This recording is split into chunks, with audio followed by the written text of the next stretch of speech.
doctor Querol y después doctor Zambrano. Yo quiero expresar mi emoción por escuchar lo que es un poco el espejo de mi propia realidad. Sí, que usted tuvo un problema pulmonar igual. No solamente un problema pulmonar igual, sino un problema de cáncer. No igual, pero... Obvio, yo tuve un carcinoma también, un cáncer. Primero tuberculosis, más años después cáncer. Hace poco, hace 2 años. Y en el curso de mi vida, una depresión que yo llamaría crónica, con momentos de eclosión, lo que se llama ahora recurrencia, porque la enfermedad, la depresión no nos la quita nadie, más que nosotros. Lo que tú has hecho es salvar nuestro espíritu, tú a través de la poesía, yo a través de no sé qué, en fin, de algo tiene que decir. Incluso de la danza. ¿Ah? Lo he visto danzar. Exacto, cierto, sí, cierto. A través de la posibilidad de lanzar mi cuerpo al infinito en la medida que se puede sentir eso. Así que yo no quiero sino felicitarte y decir que, aunque parezca una ironía, me ha gustado tu depresión. Me ha gustado en el sentido de que me ha sobrepasado. Me ha gustado en el sentido, han sido mis depresiones. De hecho, ese paso viene desde la infancia, desde el abandono de mi madre, una serie de problemas. No es el caso presentarlos aquí. Son estados que no nos abandonarán nunca, y con los que tenemos que vivir, tratando de hacer el menor daño posible y el mayor bien posible. En ese sentido, la profesión me ayuda no para curarme. Cuando estoy muy mal, cuando he estado muy mal, busco ayuda. Y digo, carajo, me mando carajo. No por ti, sino por... Si yo hago eso con mis pacientes, porque no voy a permitir que otros que no están deprimidos puedan hacer eso por mí. Y también eso me ha ayudado, una especie de humildad, a lo cual me estoy acostumbrado porque en francés hay le debout y le couché. Le debout y le couché son los que estamos echados. Y si estamos enfermos, siempre estamos echados. Y siempre hay alguien que está parado junto a nosotros en el lecho clínico. Clínico es estar echado, clínicos es estar echado. Entonces, siempre el enfermo ve al otro, ¿no?, parado junto a él, intentando ayudarlo, cosa que es cierto, ayuda. Desde esa posición se ve un mundo diferente, se ve el mundo de los de pie, que no es el mundo de los echados. Con los echados se puede incluso tener más inmediatez, más relación inmediata, así sean palurdos. Con los de pie no, los de pie aparecen y desaparecen, ¿no? Cuando uno se pasa 5 meses en un hospital, ¿no?, o 6 meses, o un año, como he pasado yo en varios hospitales, por la tuberculosis. Y después lo otro es como una especie de premio. Y el llegar al panteísmo y sentir que parte de nosotros puede ser Dios, o que de hecho tiene que ser, ¿no?, en la medida que somos panteístas. Entonces esto también nos da un aliciente para vivir, no religioso, casi diría yo estético, porque es bonito que Dios esté por ahí, esté por aquí, ¿no? Es bonito, es lindo, ¿no? Y no es religioso porque puede ser que mucha gente no se religue a este pensamiento, al contrario, estos son los ateos, confunden un poco las cosas. Sea como sea, no quiero prolongarme más, te felicito, me ha emocionado. Yo te oí por primera vez, lamento no ser suficientemente culto para haberte escuchado antes y saber antes de ti. Aunque sí sabía antes de ti, pero no sé si hablar por mi amistad con una persona que tú conoces y con quien fui a escuchar. Sí, lo vi. ¿Ah? Lo recuerdo en la presentación de mi libro. Exacto. Entonces, por todo esto, me siento vestido. Me parecía, y vamos, yo creo, triunfando sobre lo que ha sido una especie, llamémoslo estigma, llamémoslo dificultad, llamémoslo, no me siento responsable, porque ahora ya sabemos que la buena parte de la depresión se debe a neurotransmisores y a componentes genéticos, de los cuales es difícil zafar, irse un poco por un costado, como lo has hecho tú, como intento hacerlo yo, y poesías. Yo tengo una cantidad así de poesías, y esas poesías las llamo escritos de ego, bienestar, grafos escritos. Yo sé que no son poemas poéticos, pero para mí sí han sido creativos, es una forma de creación.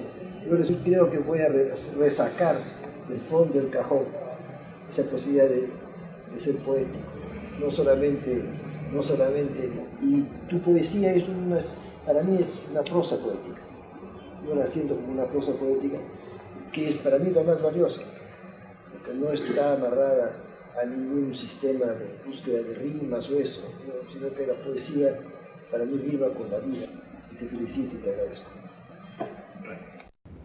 Me gustaría hacer un comentario a propósito de, se me quedó ahí titilando la idea de los de pie.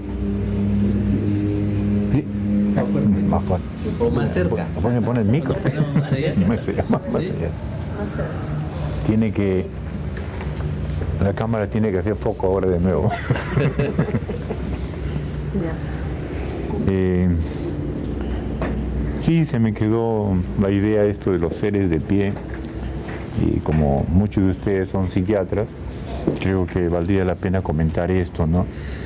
Mi punto de vista, obviamente, de un paciente, yo he obviado cualquier terminología psiquiátrica, no quería hablar de eso porque es petulancia, ¿no?, de mi parte, petulancia de paciente, ¿no? Pero me has hecho acordar, ¿no?, con esta gente, los de pie, cuando uno está tendido, los de pie, sean médicos, enfermeras, se convierten, desde el punto de vista del paciente, en tótems, en objetos, en seres casi sagrados. El psiquiatra mismo que viene y nos indica, nos trata de escuchar, se convierte en un ser sagrado. Nosotros le atribuimos un poder que quizás ni siquiera tienen, pero necesitamos hacerlo. Y en esos momentos quisiera, en el caso del psiquiatra, se comporte como los chamanes. Los chamanes, cuando ponen sus mesas, yo he estado en algunas mesas de chamanes, son autoritarios, son muy autoritarios y dan órdenes. No solamente escuchan, dan órdenes. Haz esto o haz aquello, ¿no? Además guapean. En algún estadio de la depresión, yo no puedo diferenciar los estadios de mi depresión. Solo recuerdo, como dije en el texto, cuando empecé a mejorar. No recuerdo bien los otros estadios o etapas.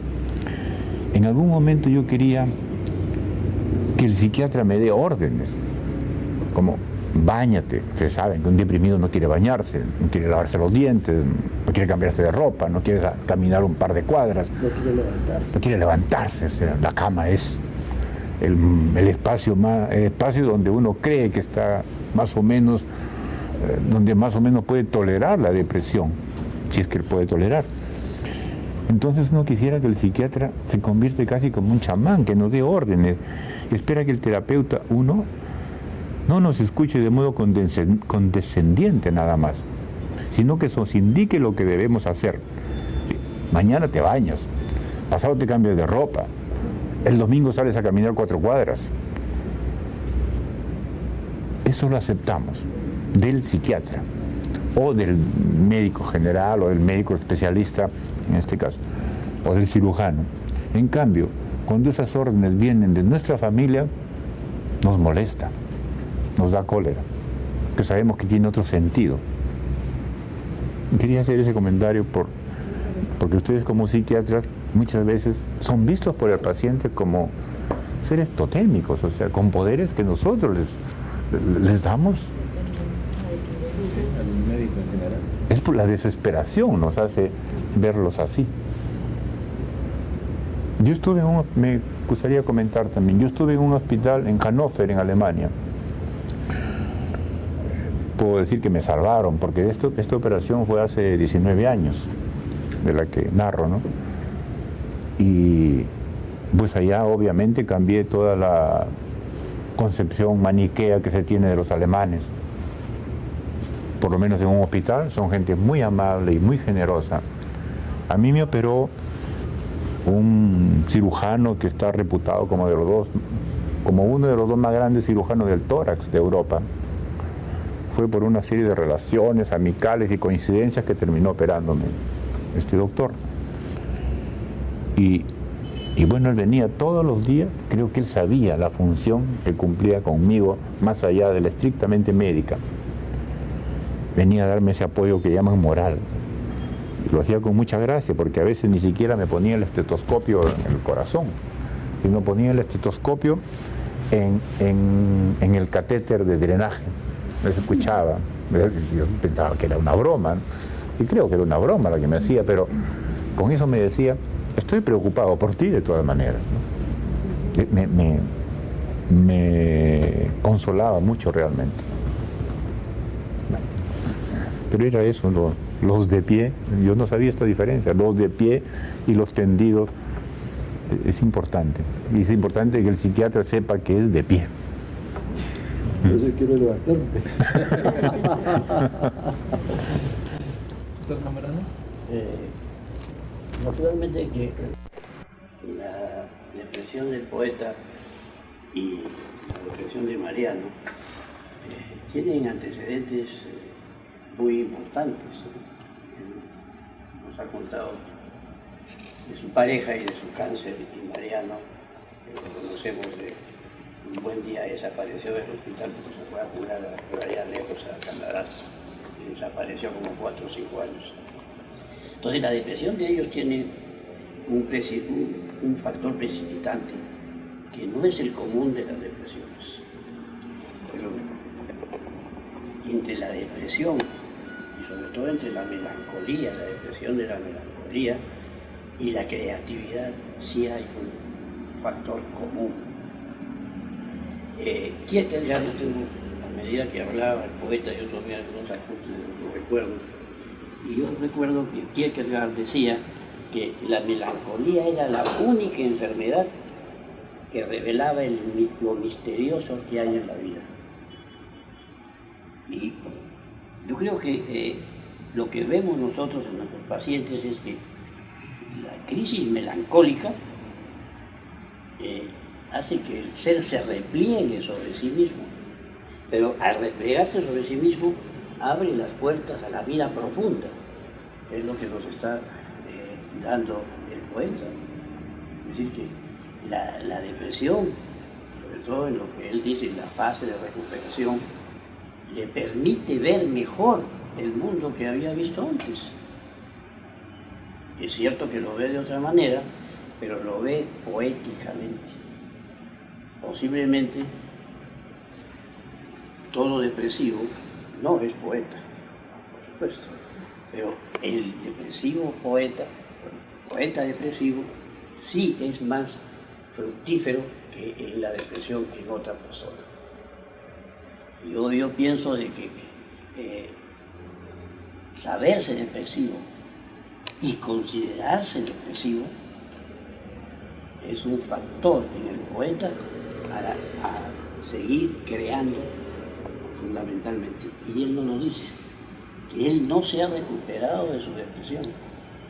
Todavía le quedan rasgos de su depresión y sigue produciendo perfectamente bien. Cuando dices él no lo dice, ¿a quién te refieres? ¿Cómo? Cuando dices él no lo dice, ¿a quién te refieres? A él. A él, a José. A Watanabe. Ya. Ahora, otros escritores han sido depresivos y tenemos ejemplos, muchos, y también poetas que han escrito sobre la depresión. Puede ser que no la hayan sentido. Keats es uno de ellos, Schiller es otro de ellos que escribe sobre la depresión. No sé si serían depresivos. En todo caso, lo que quiero recalcar es que la depresión y creación van juntos. Cuando se tiene alma de poeta, como la tiene Watanabe, o alma de psiquiatra, como la tiene Mariano. Que él, su depresión, la conjuga con su beneficio que hace a sus pacientes. Él nos lo ha dicho. Entonces yo creo que creación, depresión, tienen mucho que ver. Recordemos, por ejemplo, a Azorín. Azorín, en toda su obra, nos habla siempre de sus personajes depresivos. ¿Por qué? Porque él lo era. Él era un depresivo. Pero un depresivo, un melancólico en el sentido romántico de la palabra. Y todos sus personajes son de tipo depresivo. Porque así veía el mundo, sobre todo en el paisaje de España visto por los españoles, nos da una visión melancólica de la España de ese entonces. Entonces, aquí creo que debemos hacer algo muy importante. No darle antidepresivos a Watanabe, que siga produciendo. O darle poco medido. O darle antidepresivos de los buenos. No sé, algo que se afina a lo que se ha dicho. Es cierto que melancolía y creación se alimentan mutuamente, pero siempre y cuando ese nivel de melancolía o de depresión no sea profundo, sea controlable por el propio paciente. Y cuando ese nivel de depresión no es tan profundo, voy a decir honestamente, hay un cierto regusto en esa depresión. Nos gusta sentir esa depresión. ¿Por qué? Porque creemos que nos da una percepción más inteligente del mundo. Creemos que nos mantiene a salvo de los optimismos bobos o fáciles. Y ahí aprendemos algo que es muy importante para la literatura en general, no solamente para la poesía, sino que la literatura no debe ser, aunque sea paradójico, no debe ser literaturizada. Es decir, no debe ser un uso fácil de palabras, sino que la literatura debe ser palabras que tengan una carga biográfica muy fuerte. En ese sentido, la depresión sí me ayuda. Sí, no solo la creación literaria, ¿no? Creación es un ejemplo de toda la Sí, creación claro, de- claro. Claro. Aristóteles decía que el buen filósofo tenía que tener un temperamento melancólico. Sí. En todo caso, la angustia que, bueno, según mi experiencia, me persigue continuamente desde que tengo, ahora sí, se va uno encontrando esto, ¿no? Me persigue continuamente desde que yo tengo pues uso de razón, desde que puedo, de los 5 años, ¿no? Los 4. ¿no? Ya yo estaba angustiado cuando tuve que ir donde mi madre que me había abandonado. Pucha, qué angustia sentía con la vieja esa, ¿no? Que me quería llevarle y arrancar de donde yo estaba. Y esa angustia sigue hasta ahora, y a mí me da mucho gusto, estoy en total desacuerdo con lo que decía en otras cosas con López Ibor. López Ibor ha sido un famoso psiquiatra que ahora era el tirano de la psiquiatría en España durante muchos años, y su hijo actualmente es un psiquiatra connotado, gente muy inteligente. Él decía que la angustia es necesaria para vivir, y la angustia existencial, como una posición que adoptaron muchos psiquiatras, forma parte de las posibilidades de que el ser conozca mejor el mundo. Y esto un poco como que me consuela, no del todo, ¿no? Pero bueno, se utiliza, ¿no? esta posibilidad de angustia para digamos, meterse en cosas, ¿no? Forzar eso, y una vez vencido esa situación, ¿no? Que es indudablemente una barrera en ciertos momentos, ¿no? Aparecer como que se están haciendo cosas maravillosas. Entonces, que es un poco, yo lo comparo a la track de los actores, ¿no? Y de los músicos que están ahí. Yo he conversado con la Raúl tenía track, he conversado con Rostokowski, él tenía todos, ¿no?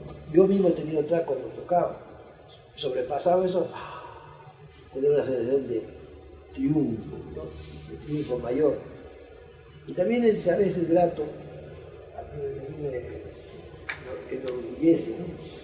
Que yo voy o con mi angustia o con mi depresión y no se nota. Yo pienso qué buen actor soy. ¿Cómo engaño a la gente? ¿No? Este me está hablando de su depresión y viene a consultarme a mí. Y yo sé más de depresión, pues, porque yo ya tengo la mía propia y tengo además la que me han enseñado todos la gente que ha venido, de los libros que he leído, ¿no? Entonces, aunque parezca mentira, ¿no? El hecho de haber sido yo y seguir estando, teniendo depresiones,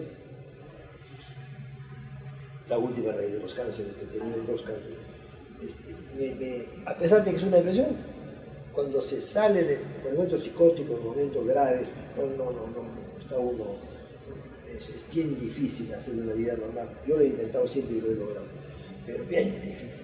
El asunto se facilita cuando ya se ha mejorado.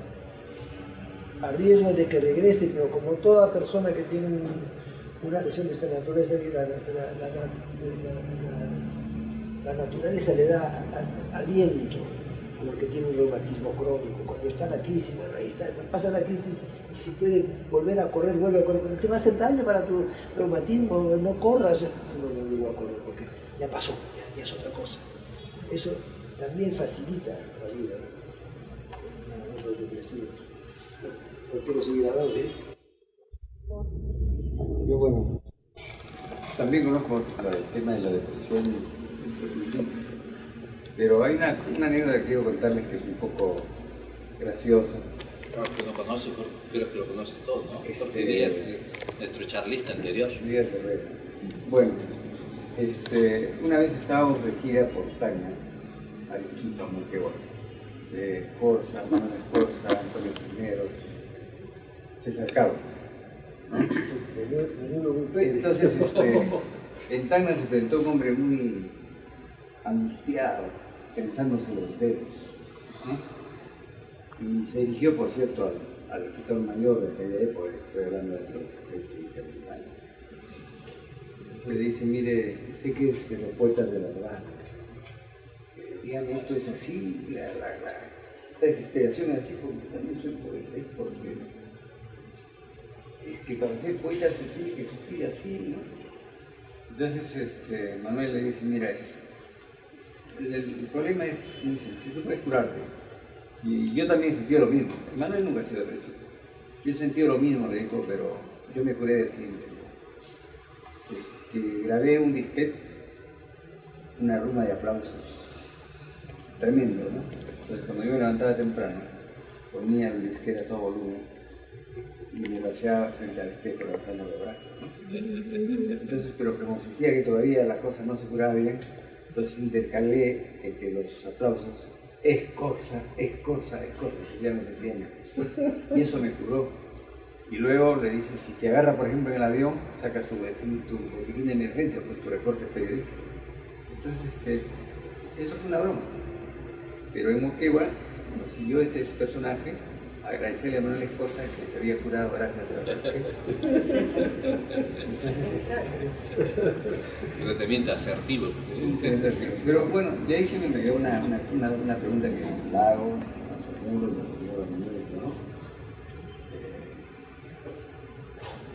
¿La depresión fomenta la creación o la creación fomenta la depresión? ¿No?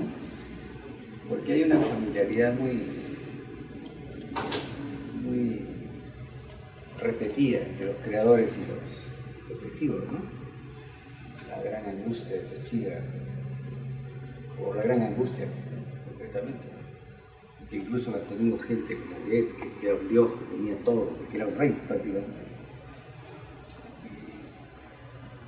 Y otras personas. Entonces, digo, ¿qué es, no? Neruda solía decir que ya se acabó el tiempo de los poetas flacos, y ahora debe ser el tiempo de los poetas gordos, ¿no? Ya la gente debe quitarse en la cabeza que para escribir hay que sufrir, ¿no? Como los antiguos cristianos creían que para llegar al cielo hay que torturarse, ¿no?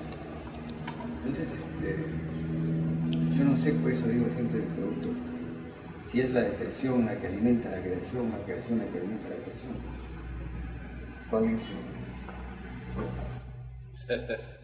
Neruda está describiendo un bipolar, ¿no? Poetas deprimidos y poetas maníacos.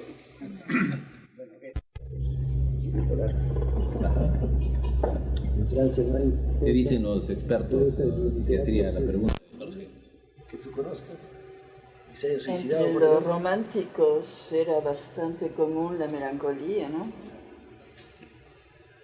Sí, los estados aquellos Lo cultivaban. lo cultivaban.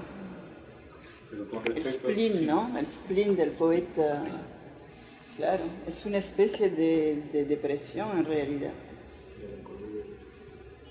Los místicos también cultivaban el autosuplicio, ¿no? Claro, Entonces, pero la depresión es solitaria, o sea, no la busca uno. Ajá. Esto me hace recordar una historia real. Garrick dice que era un famoso humorista y hombre de teatro. Y era pues un cómico muy reconocido en Inglaterra. Y venía a ser, no sé, pues, como el Chavo del Ocho, una cosa así, de aquel tiempo. Pero quizás con más sensibilidad. Porque era un hombre que atraía mucho, era muy fino. Y hay un poema que no es hecho por Garrick, sino por otro, que no me acuerdo quién es, que llegan a él, ¿no?, una serie de personas para pedirle que puede, que vaya para que nos solucione su tristeza, ¿no? Entonces dice, ¿para qué vienen a buscarse? ¿No? Si este hombre que ustedes han visto, ¿no?, tan alegre, está deprimido. Entonces, y creo que Garrick se acaba de suicidar muchos años. No la conozco exacta la historia, pero según el poeta que escribió ese poema, donde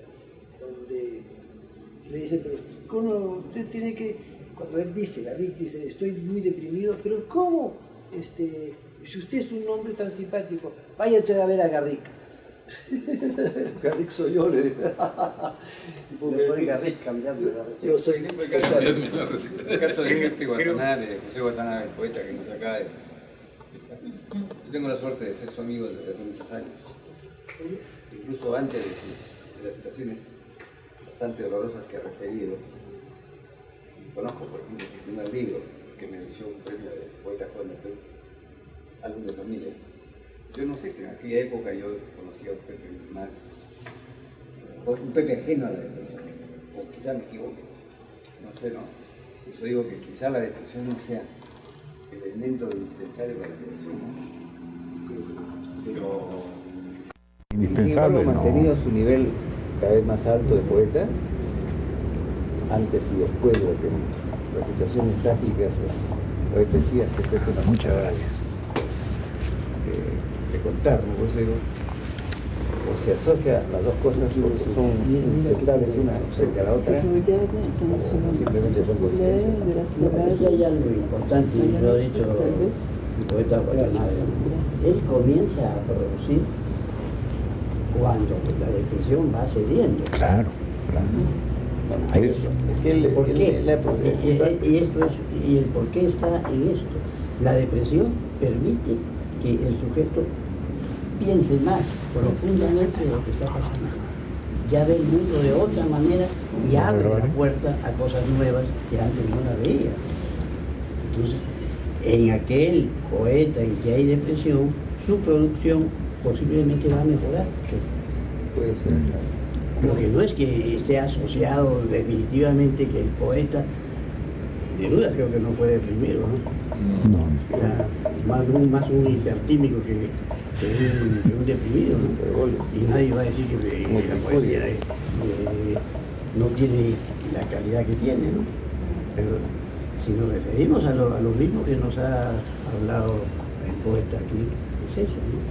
Él, la depresión, le abre otra vía de ver las cosas. No, claro, yo me refiero a lo siguiente, ¿no? Yo creo que como creador, Pepe, por ejemplo, y eso lo he escrito, no lo he dicho ahora, lo he escrito y lo he publicado. Que yo desde que conocí a Pepe, siempre para mí fue un ejemplo de serenidad, de equilibrio emocional, de ternura, ¿no? siempre fue un gran poeta. Para mí siempre fue un gran poeta. O sea, la depresión no lo ha hecho mejor poeta. Ajá. No hay relación de causa-efecto. Entonces, yo creo que no hay relación de causa-efecto. Así es. Ojalá que nunca hubiera tenido la depresión, ojalá que nunca hubiera, yo estoy seguro que hubiera sido y continuaría siendo un gran poeta. Por eso es como los místicos, a quienes se les puede acusar un poco de ciertos traumas psicológicos o psicóticos, que tienen que torturarse para creer que de esa forma se acercan a Dios, ¿no? Pero ellos nos está diciendo justamente que uno de sus libros, el uso de la palabra con H, fue premiado y considerado como uno de sus mejores libros. ¿Y en qué momento fue escrito? No, también el otro fue premiado. No, sí, por supuesto. Primero, ¿no? Conocemos toda la obra del poeta, ¿no? Por eso digo, La depresión marca, no quiere decir que es la causa. Este sino tipo que- de poesía. bueno, yo lo voy a defenderme un poco para que no. Pero a mí me gusta. No me quede con la idea de que hay que ser depresivo para No. No. ¿Sí? Sí, tendría uno que aborrece depresivo para la fuerza. Perdón, voy a entrometerme en esta conversación.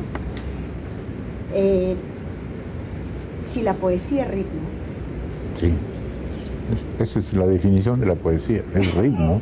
si la poesía es ritmo, entonces estas intermitencias en la vida, estas depresiones, estas caídas, que son una pérdida de ritmo en la vida, ¿no? Es una pérdida del paso, digamos, ¿no? Que uno sigue. ¿De qué manera influye en la producción? Digamos, yo no podría decir si hay una diferencia de ritmo entre, por ejemplo, un poemario y otro. Creo que hay un afianzamiento del estilo, ¿no? Entonces, ¿en qué medida estas intermitencias ha marcado, por ejemplo, el ritmo de la poesía? Esta palpitación. Sí.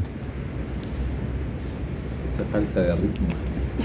La pausa del ritmo. Pero, a ver, me gustaría antes comentar muy brevemente, perdóname, lo que dijo Jorge Ya. a propósito de la receta de Scorza, ¿no?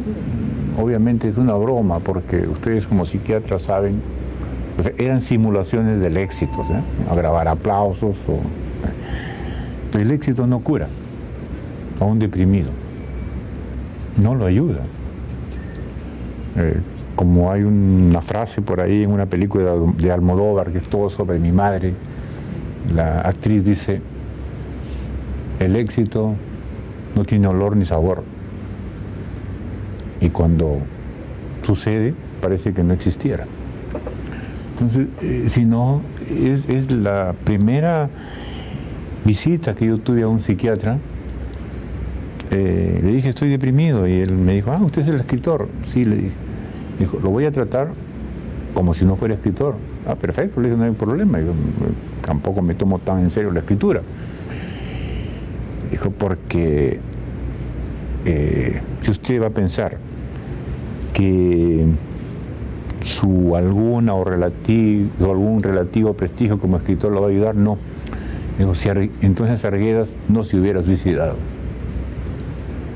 Dije: sí, tiene razón. Uno se presenta ante un psiquiatra como un hombre despojado de toda característica poética o lo que sea. Es una persona que necesita ayuda, nada más. Bueno, tú te hiciste la pregunta de si la depresión ayuda a la creación o la depresión ayuda a la depresión, se vuelve un círculo vicioso. Por mi experiencia, yo creo que la depresión, la suave depresión, ayuda a la creación. Lo digo porque cuando muchas veces yo he escrito poemas con esa suave depresión, entro al poema, entonces al escribir se moviliza una serie de cosas muy profundas, vivencias que uno ha querido olvidar incluso. Termino el poema y la verdad es que termino muy nervioso, no deprimido, sino ansioso, tanto así que tengo que ir y tomarme mi mitad de diazepam para poder dormir. O sea, me deja mal. Pero esa ¿cómo dijiste la palabra? Esa excitación que produce, que impide dormir, incluso esa ansiedad, no me permitiría crear otro poema. Más bien, la poesía creo que es así. La suave depresión ayuda a crear un poema. Pero el poema lo que crea a veces, cuando movilizas demasiadas cosas, crea ansiedad. Claro, lo que pasa, yo creo que también hay una mentalidad más compleja y una mentalidad inocente, ingenua, candorosa, ¿no? Por ejemplo, a veces yo me lamentaba en mis depresiones de no haber sido jardinero, carpintero, ¿no? Zapatero, una cosa más elemental y simple, y no buscador de palabras que expresaran lo que a veces no quieren salir de mí, o no quiere salir de mí. Entonces, por ejemplo, en el caso de este hombre, era un... ¿Quién es este hombre? Este señor el nervioso, tan nervioso, que era poeta, sí. Él decía que era poeta, ¿no? Y por eso le preguntaba a Scorza si para ser poeta se tenía que sufrir así como él, que no podía dormir, ¿no? Y entonces Scorza le dio la receta. Y este señor fue a Moquegua y le dijo, le agradeció, le dijo que se había curado. Entonces yo no sé, por ejemplo, son así como los electroshock, a veces dan una calma quizás temporal o a veces perpetua, no lo sé. En algunos dicen que los da una calma larguísima, en otros una calma breve. Pero para las mentes ingenuas, candorosas, no tan complejas como aquellos que nos metemos a pensar en lo que no debíamos haber pensado, más fácil hubiera sido la vida. Como este señor, por ejemplo, que de repente surgió efecto y se curó, ¿no? Pero que él Se curó, sintió a Scorza como que Scorza estaba de pie. Así es. Y él estaba acostado. Sí. ¿Sí? Claro. Entonces le atribuyó la función del curandero. ¿Sí? Entonces Scorza hizo de chamán. Tomó el reto. ¿Sí? Entonces dijo y dio su veredicto. Además estaba consagrado. Es un consagrado, que da una receta poética para, ¿sí? Literaria, no sé. La depresión profunda no permite crear. Claro. Yo, según mi experiencia, no permite crear. Cuando se sale de la depresión paulatinamente, se recupera la posibilidad de crear. La depresión profunda, por lo menos tal, inhabilita totalmente. Si no es depresión profunda, además. Y bueno, inhabilita. Así es, no hay creatividad, no hay producción, no hay elaboración. Bueno, y además yo supongo que hay depresiones más profundas de las que yo he tenido. Y recién cuando se va saliendo es que comienzan a aparecer las cosas como brotes, ¿no? Brotes de posibilidades que uno las sabe. Y eso es realmente es muy satisfactorio sentir que se va uno llenando de hojas otra vez, ¿no? Al fin y al cabo, la poesía es creatividad. Poiesis quiere decir creación. Entonces, todo aquel que crea y crea cosas que son nuevas es un poeta. Y la verdad, esto lo dice Kurosawa, que si mal no recuerdo, Kurosawa, perdón, director de cine japonés. Todo hombre que sueña es un genio, es un poeta. Porque en nuestros sueños está la poesía, está el inconsciente que se mueve, que se lanza. Es una cosa pues interesantísima, maravillosa, pero el que está muy deprimido ni siquiera sueña. Y ni duerme. Dice, ni duerme y quiere dormir y no puede dormir en una vaina. Lo que dices tú es exacto, ¿no? El éxito no cura. Y eso lo demostraba él con referencias muy convincentes, ¿no? Y nosotros lo fastidiamos y le decíamos embarquereada. Pero entonces yo me pregunto, ¿no? Si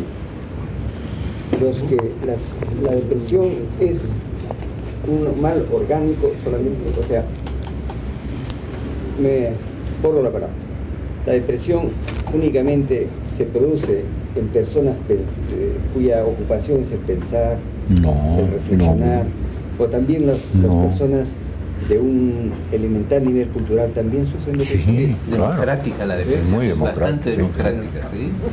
Sí. Todos los Pero antes de continuar, si me permite, si me permite, me gustaría contestar a Elsa, mi amiga, sobre lo del ritmo. Es muy importante la pregunta que ha hecho, que ya tiene que ver con las intimidades de la poesía misma. Es cierto que el ritmo cambia. Hay dos aspectos. Primero, Porque después de una operación pulmonar, en mi caso, tengo que andar en otro ritmo físico. Siempre me he preguntado sobre eso. Me encantaría, de una aspiración absurda que comenzamos a tener, me gustaría que todas las personas pudieran actuar con mi ritmo, para no sentirme desplazado por los que tienen un ritmo mayor. Por ejemplo, yo tengo que caminar más o menos lentamente, no puedo correr. Se producen problemas de oxigenación, qué sé yo. Entonces, todo lo hago de un modo más lento, más pausado. No podría bailar yo una salsa completa, o estas salsas continuas que hay, la gente sale y baila todo el tiempo, media hora, yo no podría. Podría bailar una salsa, nada más, y luego sentarme, etc. Eso es importante. O sea, mi ritmo físico cambia. Ahora, eso tiene mucho que ver con el ritmo después. Ese ritmo después más lento se refleja en lo que escribo. Yo me he dado cuenta de eso, que cada vez hago frases más cortas, más breves. Y yo siempre atribuyo, cuando los periodistas entrevistan, no, los críticos dicen, no, yo estoy concentrando mi poesía, pero es una cosa para los críticos.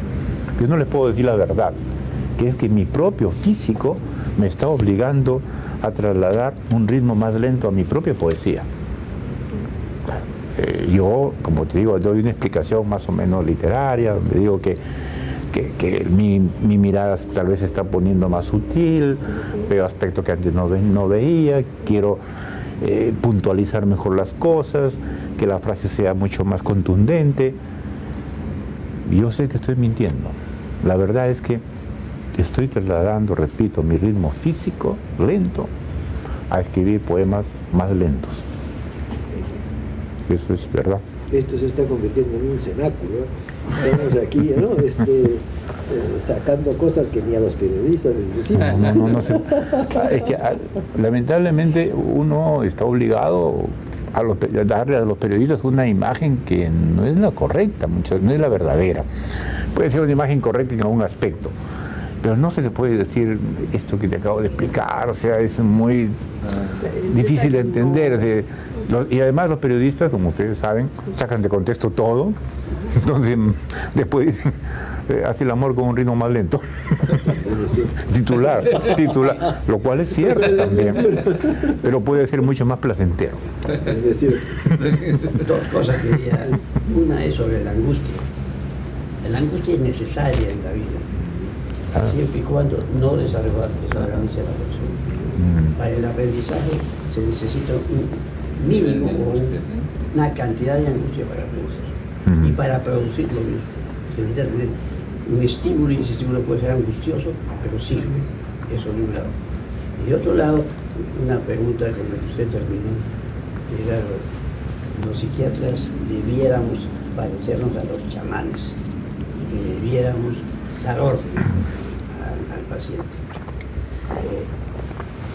Yo creo que estamos un poco acostumbrados en la mayoría de la gente a lo que hace el psicoanalista, que entiende a su paciente y que hable, y esa es una forma de ver la psicoterapia. Mientras el reloj corre.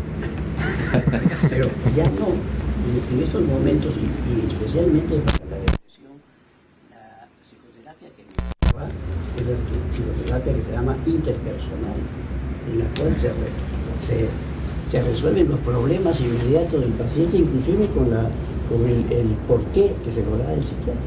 Si usted está así, usted debe hacer así. Exacto, eso es lo que uno quiere. ¿Sí? Y se lo tiene que decir. ¿Por qué? Porque la psicoterapia interpersonal, cierto, tiene efectos dinámicos, lo que usted quiera, pero tiene también esa parte importante que usted está pidiendo. Que se le debe dar algo, tiene que darse la opinión del que en ese momento se considera que está por encima de las circunstancias. Yo creo que ya tenemos ese tipo de psicoterapia. Bueno, la hemos tenido siempre. Pero ahora está organizada interpersonal. Doctor Arrulú. Al término de un poema usted anunció ¿Se ha preguntado el por qué? Porque moviliza cosas pues que están escondidas, el lado que llaman oscuro de la personalidad. Entonces, por ejemplo,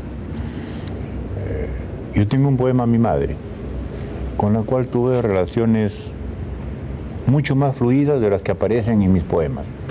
En los poemas, eso lo dije hace poco al comercio, muchas veces uno teatraliza, ¿no?, las relaciones con personas. En este caso yo he teatralizado, es decir, en el sentido de exagerar, si quiere, de hacer más patética una relación por efectos puramente poéticos, por intentar conmover más a un lector. Pero obviamente las relaciones con nuestras madres a veces son bastante conflictivas, no son siempre así, pero en el poema se concentra esa relación. Por ejemplo, este poema, voy a leerlo porque creo que vale la pena, ojalá esté aquí. Ay, ¿dónde estará? Que después de escribirlo, yo la verdad es que tuve muchas dudas para publicarlo, ¿no? Pero al final, como dije, la poesía no se juzga con criterios morales, pues, ¿no? El poema está bien, creo, como poema, y moralmente quizás está mal. Pero este poema, por ejemplo, me dejó nervioso, porque yo recordaba a una madre bastante... Mi madre fue una mujer muy fuerte, muy dura, a veces era muy dictatorial. Tuvo que serlo, porque mi padre era un inmigrante japonés que durante la guerra, como ustedes saben, fueron perseguidos los inmigrantes japoneses. Entonces, mi madre, que era peruana, tuvo que parar la casa, ¿no?, ser el pilar de la casa, mientras mi padre huyó incluso, ¿no?, tuvo que esconderse, perdón. Pero eso reforzó el carácter que ya tenía mi madre, bastante duro y dictatorial. Yo escribí un poema sobre esto, sobre ella, pero este poema fue uno de los que me dejó más palteado, como se dice. Mamá cumple 75 años. 5 cuyes han caído. Me parece bonito porque no tengo que explicar el poema acá. Cuando lo leo en otro país tengo que hablar de cuyes, qué son los cuyes y todo eso. Mamá cumple 75 años. 5 cuyes han caído degollados, sacrificados a tus pies de reina vieja. Sangre celebra siempre tu cumpleaños. Recíbela en una escudilla donde pueda cuajar un signo brillante, además del cuchillo. La bombilla de luz coincide con tu cabeza dormida y te aureola. Comenzamos a quererte con cierta piedad, pero tus ojos se abren rápidos como avisados y revive en ellos un animal de ternura demasiado severa. Tus ojos de ajadísimo alrededor son el resto indemne del personaje central que fuiste entre nosotros, cuando, alta y enyesta, alargabas el candil hacia la oscuridad y llamabas susurrando a nadie. Las sombras en el muro y los gatos detrás de la frontera terrible eran inocentes. Tú, señora, eras el miedo. 5 cuyes pronto estarán servidos en la mesa. Otros eran los del rito curador, los de entrañas abiertas y sensitivas que revelaban nuestras enfermedades. Estos son de diente, de presa. Estos no dirán que tú eres nuestra más antigua dolencia. Bueno, yo escribí el poema y me sentí mal, o sea... Hasta yo me siento mal al escucharlo. Bueno. A pesar de que mi relación con la madre ha sido muy, muy difícil, por no decir imposible de llegar, pero muy bien presentado. Sí, ese poema sí me dejó un poco nervioso, ¿no?, ansioso, como dice José, ¿no? Sí, sí. Yeah. Antes que usted tuviera este problema depresivo que nos ha relatado, al autoanalizar su obra poética, ¿qué particularidades psicológicas? Repite la pregunta. ¿Cómo? camarógrafo me pide que si puede repetir la pregunta un poco más alto. Antes que usted presentara el problema depresivo que nos relató, al autoanalizar su obra, ¿qué particularidades psicológicas? Nunca me había puesto a pensar en elementos psicológicos en lo que escribo. No sé. Soy un poco pesimista, tiendo al pesimismo, ¿no?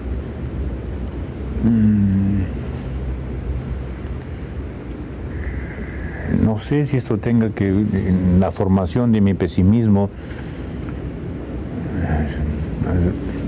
toda personalidad, ustedes mejor que nadie saben que es muy compleja, ¿no?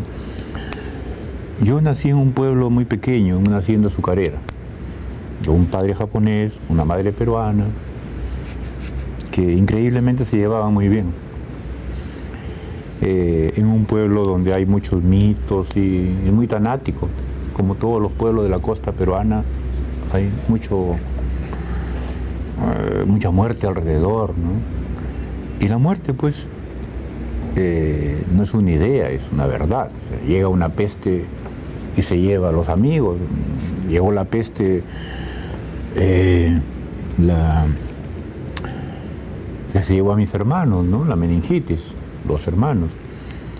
Entonces uno comienza a tener una cierta, desde niño, un alrededor, un entorno de temor a la muerte,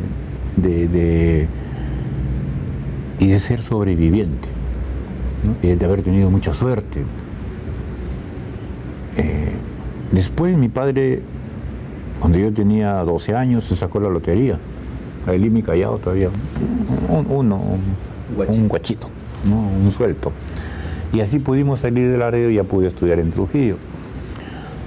Pero yo hasta ahora siento que nunca me adapté. Y esto no es una cuestión lírica, que los poetas siempre se consideran exiliados de su pueblo pequeño, no, nada de poses. Nunca me he acostumbrado en otra ciudad.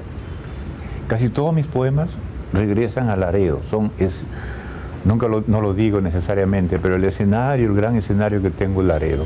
Aunque escriba un poema en otro país, o se me ocurre el poema en otro país, siempre busco para ambientar el escenario de Laredo. Eso ha hecho, creo, que mi poesía sea un poco, no sé cómo calificarla. Primero, que habla mucho de la naturaleza, y segundo, que es ligeramente pesimista. Los críticos dicen que en mis poemas hay una cierta sabiduría. Y yo siempre digo, y es honesto lo que digo, yo no tengo sabiduría propia, sino que mi virtud, de alguna manera, es ver la sabiduría que está afuera. O sea, si yo veo, hay un poema por ahí, un toro, una bestia negra, un toro, y de pronto encima hay un chotacabras, estos pájaros que le comen las larvas en las heridas, de las heridas de los toros, yo veo eso y digo, ahí hay una relación. O sea, el poema viene de allí. Ahí hay una relación entre estos dos animales, estos dos elementos, y contienen una sabiduría.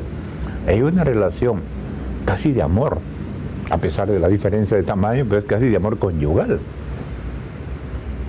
En el poema digo que el pájaro no solamente disfruta y se alimenta de este toro, sino que disfruta la paradoja de esta bestia, de ser una bestia con capacidad de violencia, pero que con él es tierno. Pero creo que estoy evitando contestar la pregunta, porque la verdad es que no sé la respuesta, ¿no? Pero de modo general, tengo, si esa pequeña sabiduría que hay en mis poemas, generalmente es para una reflexión no muy optimista en todo caso, ¿no? Intimista, ¿no parece que es un... Sí, es muy intimista, sí. Bien, se nos pasó la hora, ¿sí? Que me están avisando. A propósito, Watanabe nos habrá dado en su libro El uso de la palabra. Hay otro libro que se llama Cosas del cuerpo. Varios tengo, ¿no? Que varios. es muy... ese. ¿Sí? Se refiere a sus barbarismos corporales, ¿no? A su Así es. hipocondría, ¿no? O sea, que su hipocondría también ha servido para... Sí, se aprovecha todo, ¿sí? Sí, para mí fue muy determinante en mi modo de ver el mundo y de escribir esa depresión y esa enfermedad. Ahora ustedes hablaban de, tú dijiste, creo, que uno quiere que el tiempo, que uno se queda suspendido en el tiempo, ¿no? A ver, yo escribí por acá, y es lo último, quizá, porque ya nos están votando, creo. Sí, a ti hay que votarte. Él me conoce hace 40 años y sabe que hay que votar. Porque si no empiezo a hablar. Espérate, la ardilla.